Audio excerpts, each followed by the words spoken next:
Hey guys, I'm outside today. I'm so happy. I'm so excited. Ignore that noise if you hear. It's my fan. But I'm outside. Finally, the weather has been getting better, and I just did something so nice for myself today. And I wanted to give you a reminder. Let me stop this fan for a second. I wanted to give you a reminder because I did something so nice for myself today, and I felt just so good about it. And I want to remind you to take care of yourself, okay? Take care of yourself. It doesn't matter how much money you have in your account. It doesn't matter what type of resources or connections you have or you don't have. None of those things matter. At the end of the day, take care of yourself. Do things to make yourself feel good. Do things that you love to do. And I know that's such a cliche kind of saying, but I actually mean it. It makes a big difference in your day when you do things for you.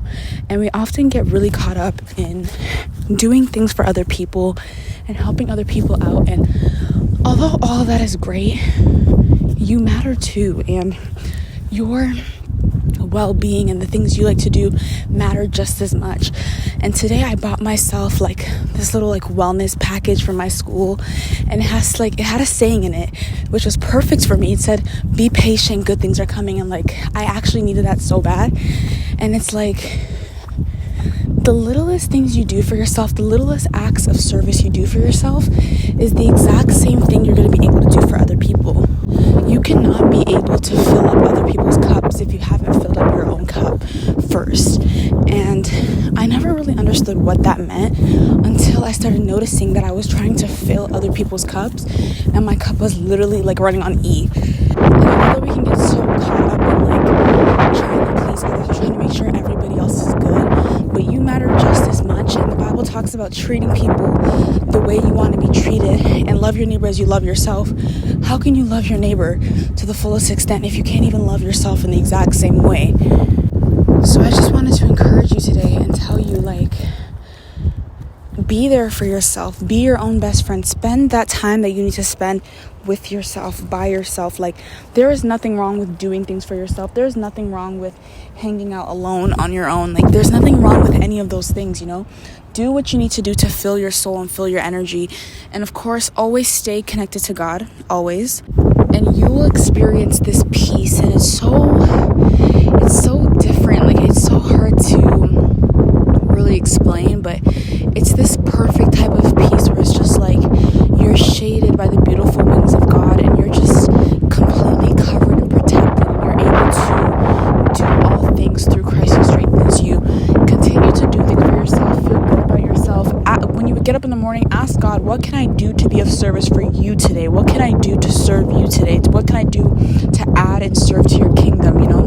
A lot of the times we get really wrapped up in our own problems and wrapped up in what's happening, but if you really take time and just sit back, you'll realize that none of that stuff matters if God isn't getting the glory at all. And it's not going to be a fun experience for you if you're constantly running after things of this world.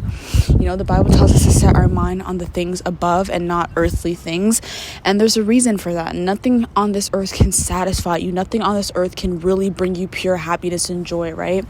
But again, do things for yourself. Do things that make you happy, of course, if they're good things. I bought a wellness package for myself that has a cookie and has nice messages, right? And God isn't against that. God loves that, right? But if I'm okay, I want to do things for myself, well, I feel stressed, let me go smoke, and I know that's not good for me, God doesn't love us doing things that are going to hurt us in the long run, because remember, he's a good father, so he only wants what's good for us, right?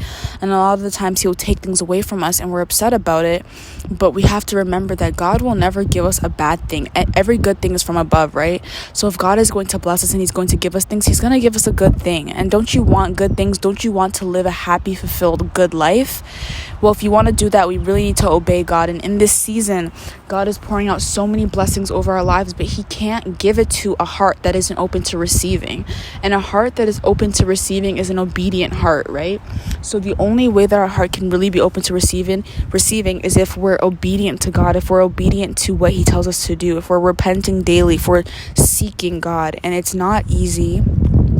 it's really hard to dig deeper. It's really hard to open up those wounds that you've been trying to ignore and completely erase for such a long time. But in all actuality, like, once that is complete, once you're able to really dig deep, Jesus comes in and he heals every single thing. Like, things you never thought could be repaired get repaired on that very day that you open your heart to being obedient to God.